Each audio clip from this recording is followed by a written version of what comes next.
For the first time in months, however, President Joe Biden has overtaken Donald Trump in national polling averages. According to the poll aggregate site 538, Biden took a 0.1% lead in the race yesterday. That is the first time that Biden has led since at least March, which is as far back as the website's tracker goes. The change comes after a series of recent polls show Biden narrowly ahead of Trump. Though all those results were within the margin of error, Trump has continued to lead in a number of swing state polls, most also within the margin of error. Meanwhile, President Biden traveled to Camp David last night. He will spend the next few days there with a team of advisors preparing for the upcoming presidential debate. The plan is for Biden to remain at Camp David until at least Monday, but he may stay longer if he needs to. As the June the 27th debate draws closer, preparations will likely include full-length mock debates. Campaign officials say the president is gearing up to hold Donald Trump accountable for his extreme record and the dangerous things he's been saying on the trail, namely ripping away reproductive rights, promoting political violence, undermining our democratic institutions, and doing the bidding of his billionaire donors to fund tax giveaways to the ultra-wealthy and corporations. So we know that Joe Biden is preparing to have a fairly conventional debate prep session. From my understanding from talking to the Trump campaign, and I'm sure you're hearing the same thing, John, that is not necessarily the case with Donald Trump. Well, the words conventional and Trump rarely end up in the same sentence together, Chaddy. Certainly on the Biden side, we showed an image there of him flashing a thumbs up as he was boarding Marine One, the presidential helicopter. That was in response to a question from a reporter asking how the debate was going. That's all he had to say, and really it was just a hand gesture. And they're being very tight-lipped as to how this is going to go. But we do know that Ron Klain, his former chief of staff and a veteran of Democratic presidential debate prep, is part of the team there at Camp David. Bob Bauer, his lawyer and the man who played Donald Trump in the 2020 debate prep, he will be there as well. And they're going to go through and prepare the president for what will be likely deeply personal attacks from Donald Trump, including about Hunter Biden. They encourage him, of course, to retain the presidential feel, but flashing a little temper, I'm told, not a bad thing. It's going to be humanizing. That'll be something that I think will connect with a lot of voters, particularly voters whose own families have struggles with addiction. And while Donald Trump and his team have long downplayed that he does any formal debate prep at all, Trump, well, he's not exactly winging it. He's been holding informal policy sessions where he discussed topics that will likely come up. Issues the Trump campaign has maintained are notable weaknesses for President Biden. We're told here at NBC that he discussed the economy and inflation with Senator J.D. Vance, immigration with former White House aide Stephen Miller, and former acting ICE head Tom Homan. He also held a session with former acting director of national intelligence Rick Grenell on national security. A senior advisor says Trump has also spent time meeting with Marco Rubio and Eric Schmidt. Next week, Trump is planning a debate watch party in Atlanta, which is set to be attended by several allies and vice presidential hopefuls. What is clear is that debate next Thursday, a huge early moment in this race. And to talk about it, we're lucky to have former aide to the George W. Bush White House and State Department, Elise Jordan, Pulitzer Prize-winning columnist and associate editor of The Washington Post and MSNBC political analyst Eugene Robinson, and deputy managing editor for politics at Politico, Sam Stein. You just saw Sam host way too early and do so adeptly, I might add. That will be the last compliment he gets from me today. Sam Adept Stein. So, Eugene, let's talk about this debate. Both camps are being pretty tight-lipped as they're going to prepare, which makes sense. You don't want to tip your hand to the other side. But before we get into the nitty-gritty, let's just frame the stakes. Why next week matters so much. Well, look, this race is balanced on a knife edge. You just went through the polling, by having inched ahead in polls that have been within the margin of error for a long time. The state polls still showing Trump with the lead. It's such a close race that anything, any moment when the two are together and you can compare them side by side, potentially has a huge impact on which way this thing is going to go, because it's going to go, obviously one way or the other. So it's a really, really big moment. I think the Biden camp really sees it as an opportunity to, for the first time, really get the American people to focus on this stark choice. And I think the Trump team, feels he can kind of pour it on in the way that he tries to pour it on. It's going to be fascinating. And it's also a weird format, right? Because no audience, there won't be any cheering, there will be the mics muted when they're not. So what I'm looking for is whether any sort of back and forth between the two of them is allowed. And that we'll see. Yeah, it certainly. There's a sense that, because the Biden team really pushed for it, no crowd, because Trump plays off the crowd so well. He'll be deprived of that. There was a coin flip yesterday, and the Biden team won the coin flip, picked which podium to have, as opposed to the ability to go last. So actually, it'll be Trump who delivers the closing argument next Thursday, at least. To Eugene's point, the Biden camp, we can tell how important they think this moment is. When they wanted to have it. June, the earliest we've had a general election debate in decades, because they do need to remind Americans, this is the choice. They need to remind Americans, hey, this is who Donald Trump is and who he will be again.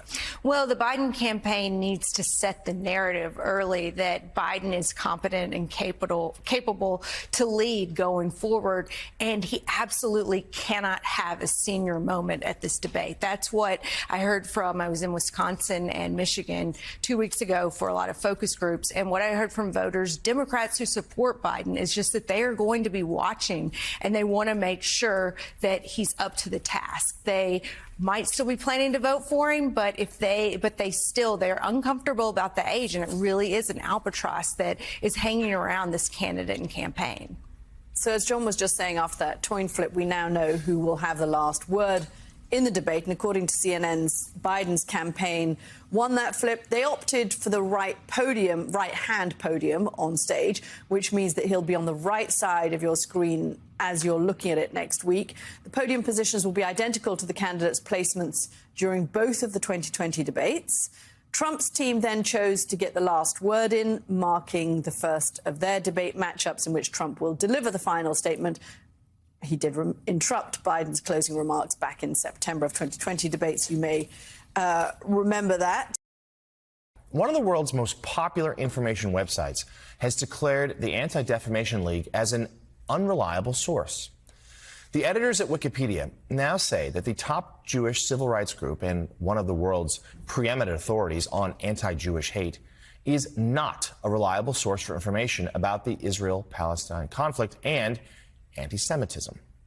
The editors cited the ADL's roles as both an advocacy and research organization, claiming that prevents the group from providing unbiased accounts on these topics. The move, of course, comes amid a surge in anti-Semitic incidents on college campuses across the country since the October 7th Hamas terrorist attack on Israel, with more than 1,800 incidents reported in just the past 8 months. That's up 700% compared to last year. Joining us now, the CEO of the Anti-Defamation League, Jonathan Greenblatt. Jonathan, thanks for being here this morning. Let's just start very simply. What is your reaction to what Wikipedia did? Well, look, Wikipedia, Jonathan, is an organization that we deeply respect. It's a website that I think we all use. We count on it a great deal.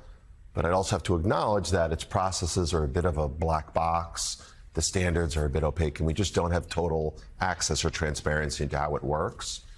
But this happening today, at a moment when Jewish people around the world are facing incredible vulnerability, suggesting that the leading Jewish organization tracking that vulnerability somehow isn't valid, that our processes aren't rigorous, that our data isn't, accurate, it's flat out wrong. And I think what we're beginning to understand is there's a handful of editors at Wikipedia who are basing this decision, if you will, or asserting this claim because of the fact that we do, as a Jewish organization, support the Jewish state, because we do use the standard definition of anti-Semitism used by governments and organizations around the world.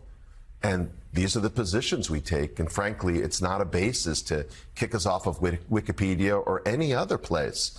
That would be doing an incredible disservice to the public at large. And their claim that because you guys are both, in their words, advocacy and a research organization, so therefore the advocacy taints the research. What do you make of that? I mean, look, our processes are absolutely rigorous. Our methodologies are sound. They stand up to scrutiny. Everything is transparent and done very above the board. We have a team of PhDs who does this work. I mean, I find it really incredulous that I think we should listen to black people when they tell us about what racism is. I think we should listen to LGBTQ groups when they tell us what homophobia or transphobia is. And I think we need to listen to Jewish groups when they explain what anti-Semitism is. Yeah, well, I actually think that's right. I mean, to me, the ADL is not the same thing as the Washington Post or the New York Times in terms of trying, to be, we are not advocacy groups. Sure. We are journalists. But you don't pretend to be a journalistic group. Correct. But as far as I know and have ever known, there's never been anything wrong with the ADL's research. I mean, the numbers hold up. The accounts of various incidents hold up, and so it is possible to disagree with, advocacy or policy positions that the ADL might take, and still respect the research. I wouldn't say that makes you unreliable. I mean, look, again, I think it's a handful of people basing this on a series of issues or positions we've taken that, again, are not grounded in evidence. They're not based in fact. And we're going to do everything that we can to explain to the leadership at Wikipedia why we think they're getting this wrong. Isn't this kind of the same as Reddit, though, and the different moderators that just, these are these online forums, and this is how they police and based on their own rules. And so it's really these outside forums. We can't have much to do with what Elon Musk decides can go on Twitter. So a little bit, it's just kind of the conundrum also of free speech colliding with bad speech, hateful speech. Yeah, I mean, it's a good point. I really admire the fact that Wikipedians are volunteers and they work on these things. And there's millions of articles out there that, again, we all benefit from. And at the same time, when a small group of people can take a political position and they're not accountable. I mean, look, at ADL, we have publicly available financial filings. We have quarterly board meetings. We have a very open process. We use best practice governance. I mean, I think we're a bit of an open book. We're trying to open the book on Wikipedia to better understand why they're making this decision. So go ahead, Gene. No, I'm just trying to clarify exactly what happened, because in Wikipedia, it's not uncommon that if like a celebrity is in the news for something bad or something like that, people jump in and they re-edit the Wikipedia bio, and then that gets recorrected and it goes back and forth. Is that what's going on, or is this a central decision by the people who run the site? So as I understand it, again, and to your point, there are editors who we don't know their names, and it's hard to ascertain their scholarship or their expertise. Nonetheless, a few editors have sort of made a proposition, and again, they're basing on information which we would highly contest. But there isn't necessarily a kind of due process where we can get necessarily a hearing. So we're doing the best that we can to try to understand how this decision was made. And look, this comes at a time, I can't put a fine enough point on it, Jonathan. We've talked about this again and again. Anti-Semitism is up. Acts of harassment, vandalism, and violence are up. And if you don't have the leading organization in the world tracking anti-Semitism and our data on Wikipedia, anti-Semitism will continue to increase.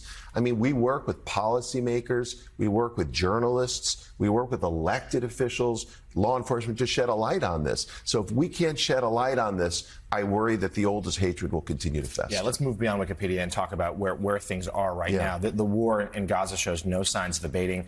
Prime Minister Netanyahu and President Biden, their teams continue to be at loggerheads about what comes next. Now, college campuses have emptied out. Students have gone home for the summer. Are we seeing, therefore, a decrease in some of these anti-Semitism incidents? Where are we right now? Well, it's a good question. So certainly the students have left campuses for the most part. And yet we've continued to see what some activists are describing as, quote, the summer intifada.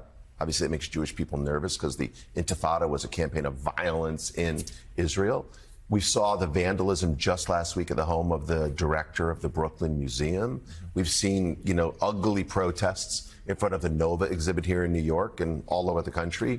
So I will say that while campuses have calmed down a little bit because the students are gone, there's still a lot of anxiety out there, a lot of intensity. And I'm a little bit worried, Jonathan, as we head towards Chicago and towards the summer, that things could really blow up in the streets. That's certainly Can something. we just say the obvious once again and keep repeating it?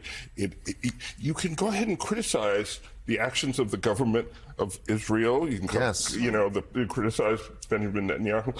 You don't have to go all anti-Semitic to do it. You don't have to hate Jews to think that Benjamin Netanyahu is a bad guy. And also, I don't know how much media attention it's gotten in the U.S., but there was a horrific rape of a young girl, a Jewish girl in France, just over the past week. That's right. And that is just anti-Semitism in its worst and most glaring sexual violence. A 12-year-old girl in Paris was gang raped by a group of youth. The French police are calling it a, quote, overt anti-Semitic act. We've seen these things explode all over the world. And yeah, you can have strong feelings about what's happening in the Middle East. You can have compassion and empathy for Palestinian civilians, and we should. Our hearts should break for every single civilian killed. But that isn't an excuse to target and commit acts of violence against Jews in France, in America, or anywhere. And it's confusing to me why everyone doesn't understand that, but we'll just keep shining a light on it. That's all we can do. All right. The CEO of the Anti-Defamation League, Jonathan Greenblatt, thank you for being here. Thank you. While you're here, let's talk about that debate. We heard some laughs coming there. Very funny from Jimmy Fallon. It is the earliest debate, general election debate, in recent memory. And frankly, the stakes couldn't be much higher.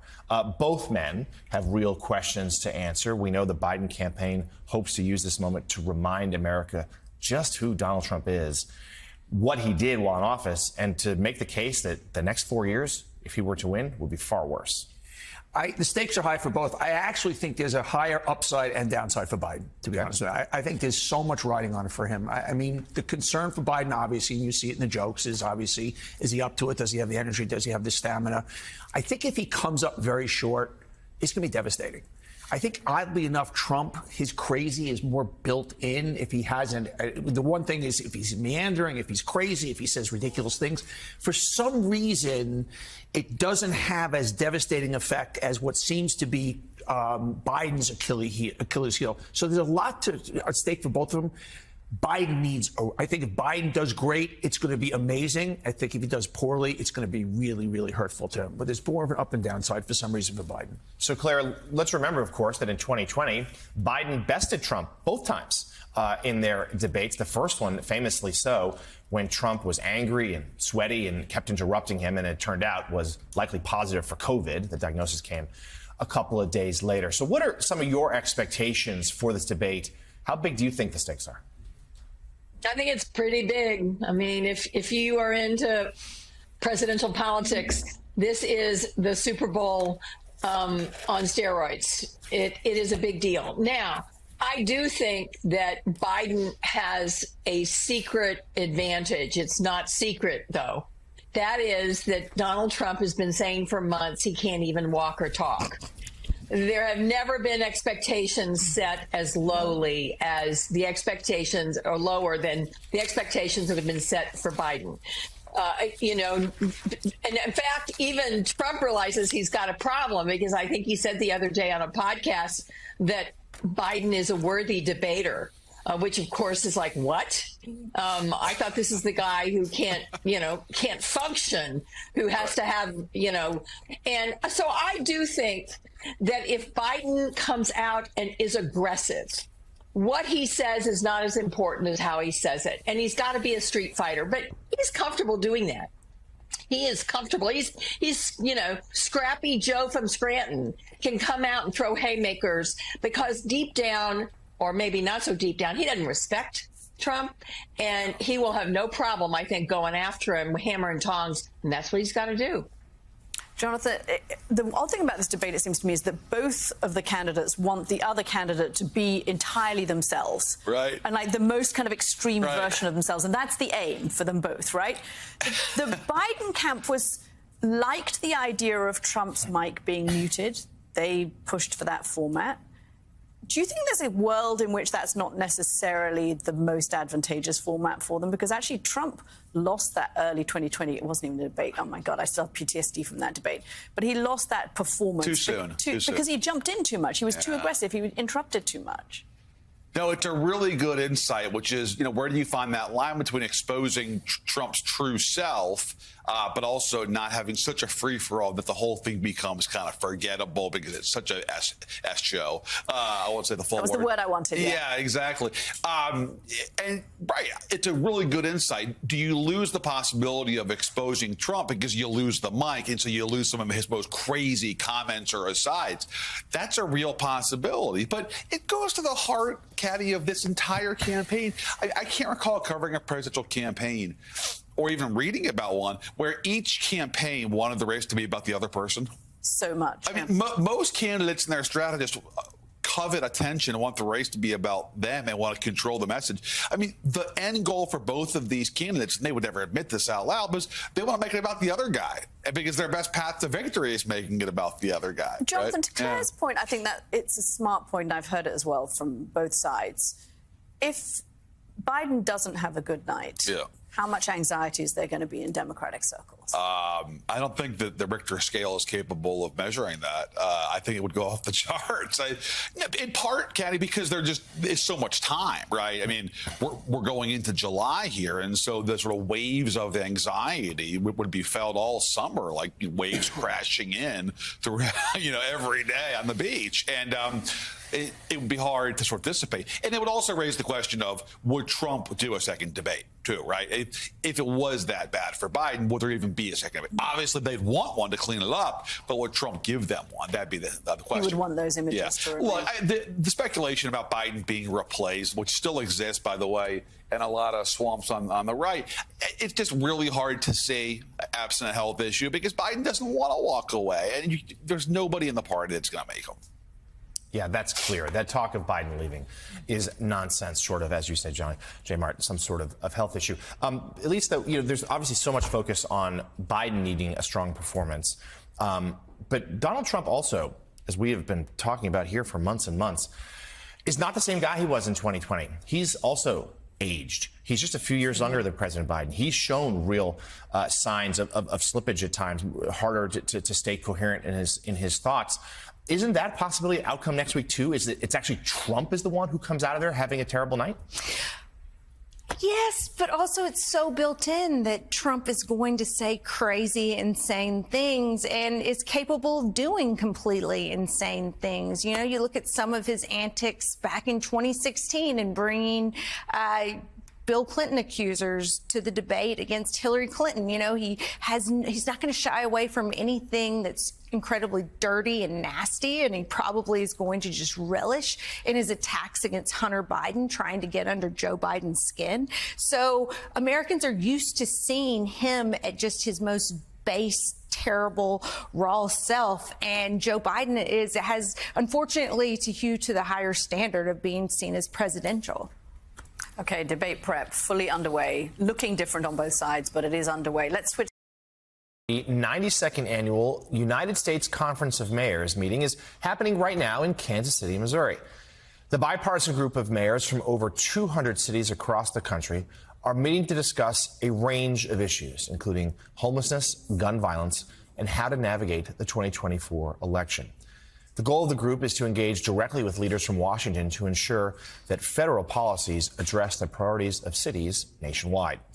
Joining us now, the mayor of Kansas City, Missouri, Democrat Quinton Lucas, and the mayor of Oklahoma City, Republican David Holt. He is the second vice president for the U.S. Conference of Mayors. Mayor Holt, let's start with you.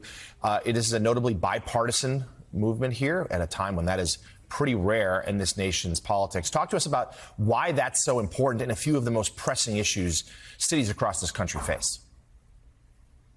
Well, first of all, thank you for having us on. And I'm speaking to you from Kansas City with my colleague here, Mayor Lucas, and he's a Democrat and I'm a Republican. And as you say, that is pretty unique, but we mayors think of ourselves as being pretty unique. We work together. We have an unbreakable bipartisan bond. We fight for cities.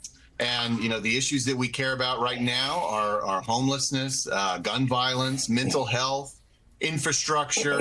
I mean, it's economy and education. It's the basic things. It's the issue matrix that we think all Americans should be passionate about, and all state and federal candidates this election year should be passionate about.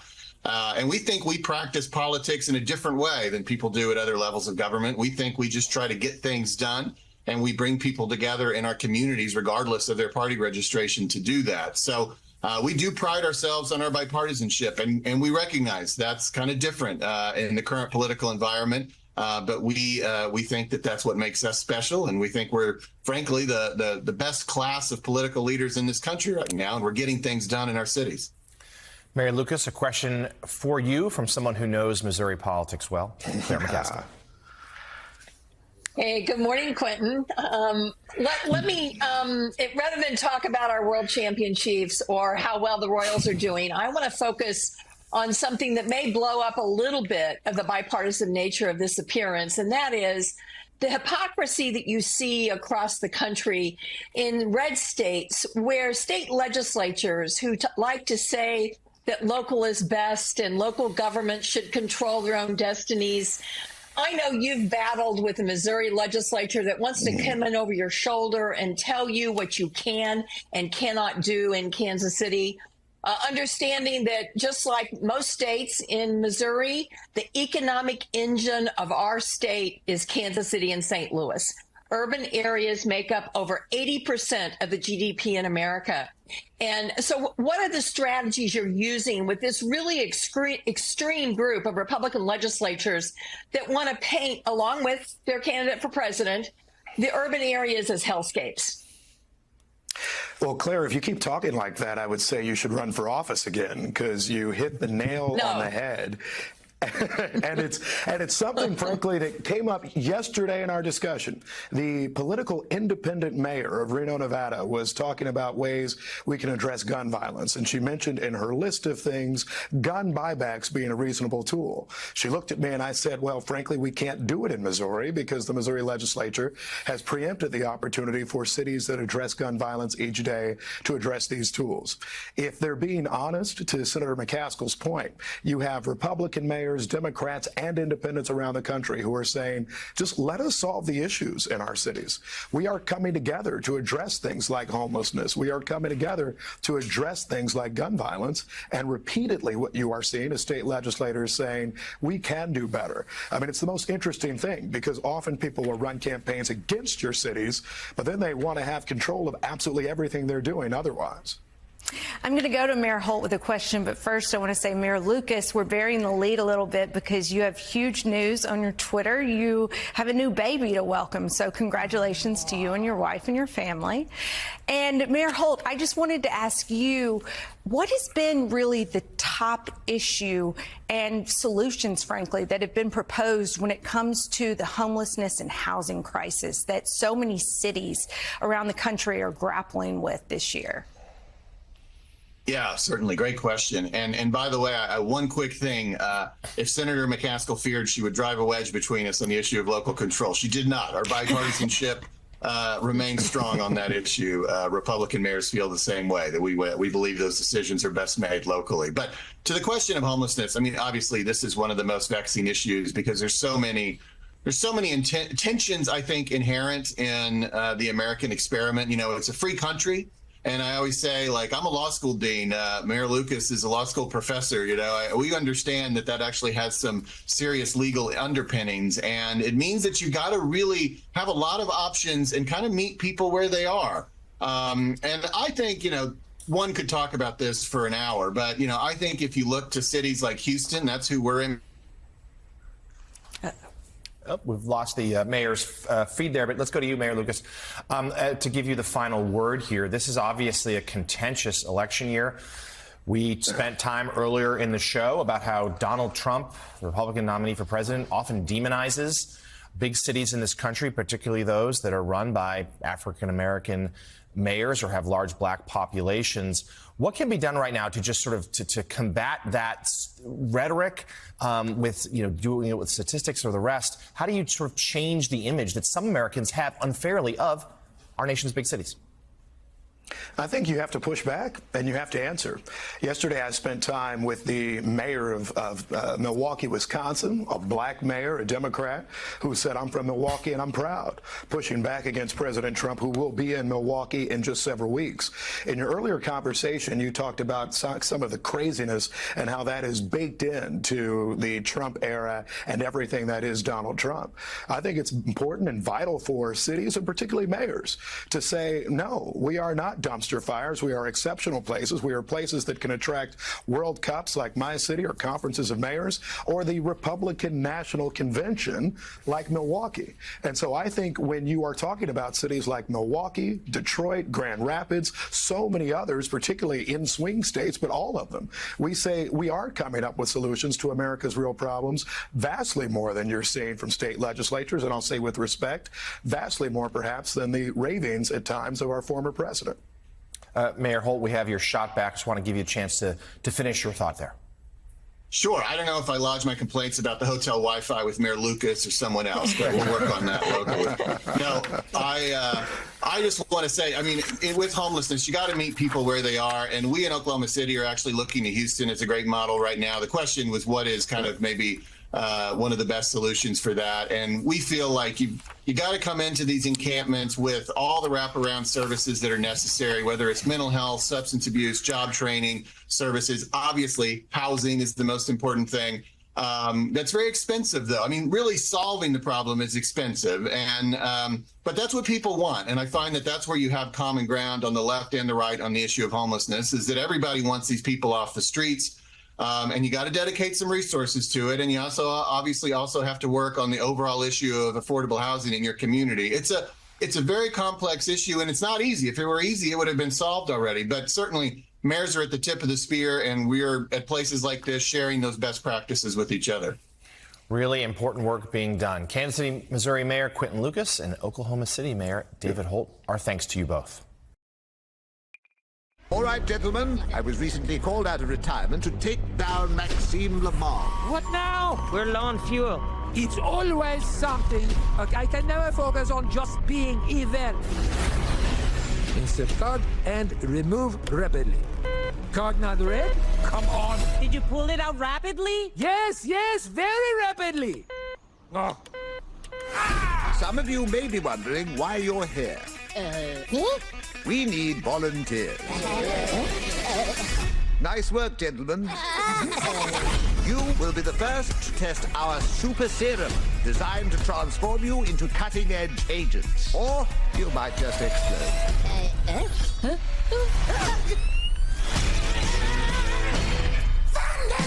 Ladies and gentlemen, our new secret weapon, the Mega Minions.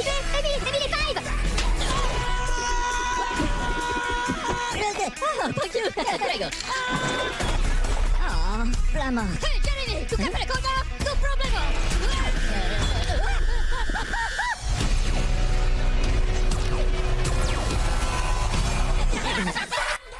Gru and the Minions are back in Despicable Me 4.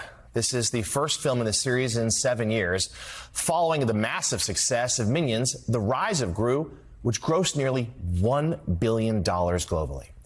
This new chapter brings fresh mayhem and a new villain that forces Gru and his family into hiding. I recently sat down with the movie's cast of comedy legends, Steve Carell, Kristen Wiig, and Will Ferrell, for this seriously unserious interview. Thank you all. We really appreciate you being with us. Steve, this is, the Despicable Me franchise is perhaps the biggest animated series of all time. It's theme parks, it's Halloween costumes. As a NBC Comcast Universal employee, it's my 401k, so thank you for that. So why do you think this franchise, now a decade or so on, why does it resonate with people so much? It's people really, I have no idea.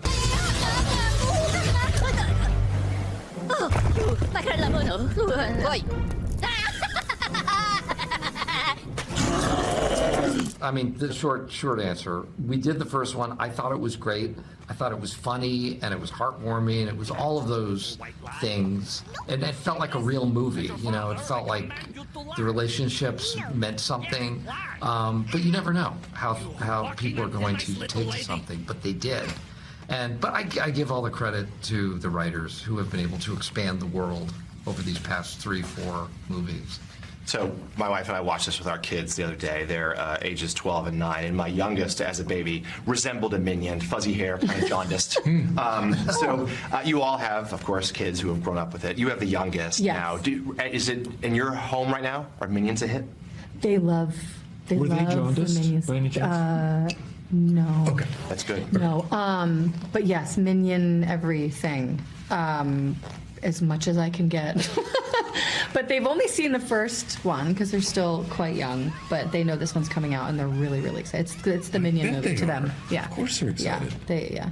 How can you not love a Minion? They're funny. Yeah. Lucy, you're a hairstylist at an upscale salon. So, Will, you're the new kid I know. on the block. So you're Pressure's on. joining the franchise. Jeez. So was this the easiest decision you ever had to make, or did your arm have to get twisted to join the cast here? Well, I've been begging for years, decades. Yeah. And these guys would just laugh and then change the subject.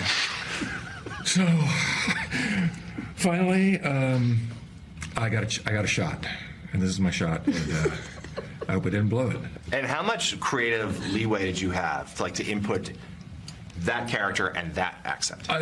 Well, that was kind of what was pitched to me, that Maxime would be this flamboyant guy with this French accent, and I was like, I'm in. That having been said, you're given a ton of creative freedom to try whatever you want, different reads, different fluctuations, however you want to do it, and that's not allowed all the time. So this was great. This is great to do that. What now? We're low on fuel. It's always something. Okay, I can never focus on just being evil. Well, you all have real improv history, of course. How do you take that with you? Does that help inform something like this, or is there are obviously some limitations and challenges to the animation too? I mean, they pretty much encourage us to bring our own take to it. I mean, I definitely get what's scripted, and what's great about this as opposed to shooting something live is it's not like, oh, can I try that again? And there's a whole other setup, and then you have to wait and then cut. It's like, you can just. Okay. You didn't get to improvise. Well, they said we have to move on a lot with me. Yeah. That's so sad. I know. Because we had so much fun doing it. And shot in that beautiful studio. Where did you record? Did you guys get to work together and record the voices together? All the time. Okay. Everybody else got to They work asked together. me to record from my bathroom on an iPhone. And they would fix it later. But you got the part. Yeah, I did. Check will cash. So you guys obviously have worked together so many times over the years. Yeah. So talk to us. Why do you think your chemistry works? I just think I think both of these people are incredibly funny, obviously. And the bad part, and actually the good part of not doing this together, is that they always make me laugh when we're doing scenes together. We're a morning news show, obviously, so as you might imagine, Anchorman resonates. Do you think that your action team could take the Morning Joe cast? Ooh. Is that a challenge? I mean, what is your take on that? There's not even a question. I'm not afraid of the team of Morning Joe. All right, now down to business. We're serious people, and we cover, as you know, every day the most serious issues, the state of our politics. So what can Despicable Me tell us about our democracy right now? You know what? I have always said this about the entire series. If going to Despicable Me just invites one person to cast a vote, then we've done our. It is a piece of propaganda to get out the vote. It's all about getting out the vote. That's deep state. In fact, that's all we were at I was at the premiere yesterday, and a little kid yelled, "Get out the vote! Make sure you vote." Mission accomplished. Yeah. Mission accomplished. So, Kristen, what is a minion really? A minion is a. I'm just imagining a minion saying, "Get out the vote." Like what that would sound like in Minionese. Well, they're voting. I mean, they should. They should. They should. Minions are tiny, man-made, soft animal people. Animal people.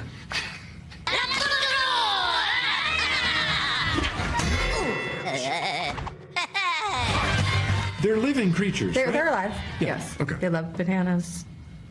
They love they love all types of food, it seems like. Yes. Do you talk about fart guns on your show a lot? Occasionally, yes. Well, the fart gun, the premiere last night, was a huge hit. Huge. And really, everybody enjoys a good fart gun moment. So if you like, we will gift your show some fart guns. I think that we would love some fart guns. Okay. Joe and Mika and Willie and I. Mika would probably go crazy with the fart guns. She's going to go crazy with the fart she'd be the leader in the clubhouse with the fart guns. I think we all know that we'll all be sort of running from her. You've now said fart guns 2 or 3 times. We're going to move on now. I can't tell you how much I love it. So this is for both Steve and the singing at the end. I mean, I won't spoil it, but there is some singing. You're welcome. It is beautiful. Yes. No, it is true. Did you do your own recording? Yes. 100%. Yes. Yeah. And that only took 15 takes. 15 takes. Yeah. That's very impressive. I just wanted to make it perfect. It just each take got louder and louder and louder. No better, just louder. That's what I hired Lionel Richie to come and hang out with me in the recording booth. In the bathroom with the iPhone? In the bathroom with the iPhone. But he was there through the whole recording, not just the singing. He's here today. Yeah. He's operating the camera. Hi, Lionel. He's so giving. I know. Yeah. We obviously are part of the NBC family. You all have such deep ties to Saturday Night Live. Could you guys, Kristen and Will in particular, tell us a little bit about those sort of experiences? Do you feel still, you obviously just were on recently, the skills you learned there and the intensity of that, how does that inform what you do, whether it's not this role, but this role and others that you currently do? Oh, so much. I feel like that was like the best sort of college you could go to. Yeah. Especially just how fast everything is. Like now when you go onto a set, sometimes it's like, oh no, we can do that in like 3 minutes. I can change my clothes in 30 seconds. And collaborating with people, I think that's a big thing. I'm sure you felt the same way. I remember thinking this is the hardest / most fun thing I will probably ever do. Steve, I mean, this is now one of you're famous for a lot of iconic roles. Gru is now chief among them. It's up there for sure. It is up there for sure. So could you have predicted that, a decade or so back? I'm like a nice meatloaf. I'm pretty delicious. Not in a million years, no. That's not true. Okay, I remember you left a voicemail, you're like, bingo, I got a big one here. I landed the big one. Yes. No, we thought it was good, but you never know. You never know until people make that judgment and go to see it and embrace it. I'm happy it worked out, and my kids grew up with this thing. They love it. It's a very sweet part of my life. I love being a part of it. That's great, and still going strong. Yeah. Thank you so much, all of you, for your time. Thank you. Thank you. Despicable Me 4 will start playing in theaters everywhere on July 3rd. Meters away as they come to the finish line. Who's going to have the pressure to win it as they come up? Look how close this is. It's a laughing. New Zealand have got to keep clear of Australia now, and Canada on the outside, but they should have a penalty. Canada crosses the line. Now who turns the boat? And it looks like the Emirates winning moment will go the way of the Kiwis. A dramatic finish to the Sail Grand Prix race in Abu Dhabi earlier this year. Moments like that one are why the international competition is gaining boatloads of fans. Sorry about that. Including many here in the United States. This weekend, the league's 4th season will hold its penultimate event right here in New York City, with 10 countries vying for a spot in next month's grand final. Joining us now, CEO, co-owner, and member of the U.S. Sail GPT team, Mike Buckley, and 3-time Olympic medalist in skiing, Lindsey Vonn, who recently joined the U.S. team's board of directors. Thanks, both of you, for being here. Mike, let's start with you. first New York City. What is this going to look like this weekend? Yeah, it's going to be amazing, right? I mean, there's no better city in the world, and to bring our sport and our league here to New York City with the skyline, the energy in this city. Was out there yesterday training. I mean, it was awesome, right? The ferries were packed watching us race around. Our sport now has changed. The boats go 60 miles an hour. It's different. It's truly is racing, and I think it's going to be a heck of a show for the people in New York. So, Lindsay, you've in some ways representative of you joining the team here. Sort of underscores the rise in popularity of the sport. Like, it's really taking off. Tell us, why do you think that is? Why is it suddenly connecting with so many people? I mean, sailing's been around forever. But technically, SailGP is an emerging league, and I think similar to skiing, it just takes being on television and having the kind of resources like Mike's bringing into the sport to be able to be more popular. And I mean, honestly, these new boats going 60 miles an hour, I love speed. So the faster they go, the better and more exciting. So, I mean, it's not a wonder to me why everyone loves the sport, but I think people are just kind of catching on. And you have started to sail a bit, I believe. And Mike, you are the chief strategist this weekend. Yeah, and we're going to take Lindsay for a ride this afternoon. She's gonna jump in across from one of our other teammates, Anna Weiss, who's a grinder. We're going to have both of them on there, and hopefully the wind gods play ball today, so we can make sure we get Lindsay going really How long fast. does the course actually take to go from start to finish? The races are about 15 minutes, oh, wow. So they're pretty quick by design. So we do multiple races every day. Yeah, but it's a quick, high adrenaline race. Wow. And Caddy, the league is in its 4th season right now. 10 nations represented in the competition this weekend, including Great Britain. Yeah, not doing too badly. In Switzerland, I never understand how Switzerland makes it into these races, because it's not like there's a lot of ocean there. Lindsay, it was great to catch up with you in Miami a couple of weeks ago. Good to see you again. We were talking about adrenaline when I saw you, and I'm just wondering whether this is going to be your next adrenaline fix. Yes, I mean, I'm really excited to be out on the boat this afternoon. I mean, when I went with America's Cup 6 years ago, they were going about half the speed. So this is going to be much more up my alley. And, I'm not going to be a grinder anytime soon, but Anna's going to show me the ropes, and I'm really looking forward to it. It's actually, I think one of the coolest things for me is being a part of a co-ed sport. It's the only sport, global sports league that has men and women competing together and against each other. So I'm really excited about it. I mean, it's interesting because I know that there's a push now to get more women into sailing. It has kind of traditionally been seen as quite a male sport. What's changing? Is it the technology behind the boats that makes it easier for men and women to compete together? What is it that's made the difference? Yeah, I mean, I think, listen, our sport has a long way to go, right, to kind of catch up. And the leaders of our sport have recognized, for the last few years, like, hey, we got to make some changes, right? And, we believe that diversity is a competitive advantage, right? And so our team's all about that. And, Anna's the only woman that's a grinder, which is the most physical role on the boat. And I think she's going to, just like Lindsay did, on a mountain, she's going to inspire people, young women, to say, I can do whatever the heck I want. So it's going to take some time, but you got to start somewhere, and we've started. So very important. Also important how sustainability and clean energy is part of what the league is all about. Yeah, the league is the most sustainable, global league out there right now. They go to great lengths to make sure that everything we do, our travel, what we eat, what we're drinking, all that sort of stuff is all tracked. And we have an impact league, so all the teams actually can compete off the water. And sustainability is one of the pillars of that impact league. So yeah, it's impressive. They spend so much time and energy making sure that we're all following the rules, and we're trying to do our best. And a quick look at the standings. New Zealand currently in first place, followed by Spain, and then Australia. The United States has some work to do. There are still some tickets available for this weekend's Sailing Grand Prix competition in New York City. It's going to be a lot of fun. Check it out. We appreciate you guys being here. 2-time sailing world champion Mike Buckley and 3-time Olympic medalist Lindsey Vonn. Thanks to you both. Thank you.